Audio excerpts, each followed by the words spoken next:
Hello, my name is Rich Howard, owner of Architectural Builders Supply. This video is to bring you a closer look at the Hager number 1447 US26D. Just trying to get the camera to focus on that.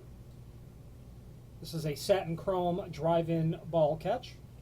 The satin chrome is really just limited to the finish around the collar. And of course the strike plate, which is the part that you would actually see when using doors normally. A drive-in ball catch. Drive-in means that you're just going to drill a round hole and you're going to insert this into the hole. This black circular metal sleeve that's here have these tangs on it so that when you install it into the door, and when I install these I like to get it pushed into the door a little bit and then a block of wood and a mallet and tap it down. Don't want to damage that. Okay. Get it flush to the top of your door. Your strike plate, real common sort of item. Generally you're going to see ball catches like this in pairs of residential wood doors. You know, things that are 1 3/8, not very heavy, etc. This drive-in ball catch is again intended for light applications, hollow core doors, maybe even some larger than standard cabinet doors. Also, you're going to get a situation where this can be adjusted on the 1447. You got these two little notches that I've got at my fingertips, and that will allow you to be able to turn the assembly so that you can modify the projection of the ball catch so that you can control a bit how much force it takes to open and close the door. Okay. This strike, let's get some dimensions going here. The strike is 2 1/4 tall, which is pretty common for a strike. And then your dimension of 1 3/8, they're going to give that as a reference to the overall width. The center line of the screw holes to the edge of the lip is about 7/8 of an inch. A couple of screws are going to be included for that strike plate. The hole diameter that you're going to drill for this is going to be 15/16 because you're going to have a 1-inch dimension on this item. Overall is going to be a bit heavy on that because back here it's going to be closer to 15/16. Overall height of the item, about 1 3/16. Projection of that latch, you can see there's about 1/4 inch for eyeballing that. And you can control that up to about 1/8 of an inch. Is about all you need, really. Available in different finishes: nickel, certainly brass. There is a link below this video, and before I move on, antique bronze, a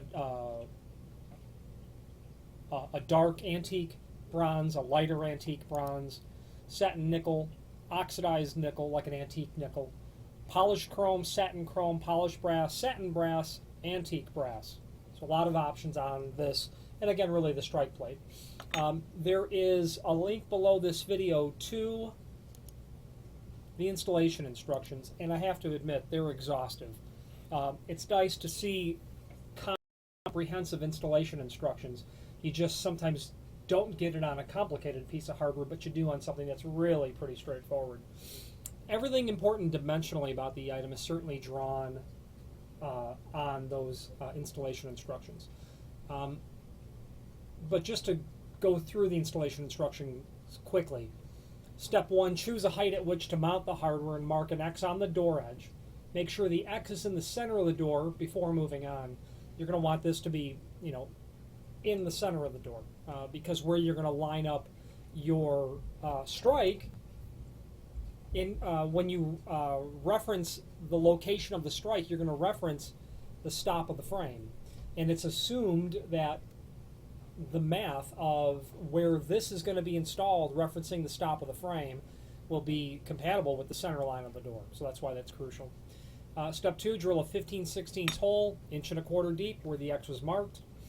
Tap the catch into the hole until the lip sits flush on the door edge. Use a block of wood to strike against in order to protect the ball catch. Step 4, line up strike on the frame so that its center line matches the center line of the ball catch. Make sure curved lip faces out. Use the formula below to determine where the strike should be placed. Mark the outline of the strike and the center of the screw holes with a pen. Mortise this area on the frame, 13/16 deep, or until the strike sits flush. Drill a 1/16 of an inch pilot hole for your screws. Attach the strike. Using the slots on the face of the ball catch housing, rotate the ball catch housing clockwise to decrease the projection, counterclockwise to increase it. Notes, you got the notes there. Dimension Y is a half of the door thickness plus 1/8 of an inch.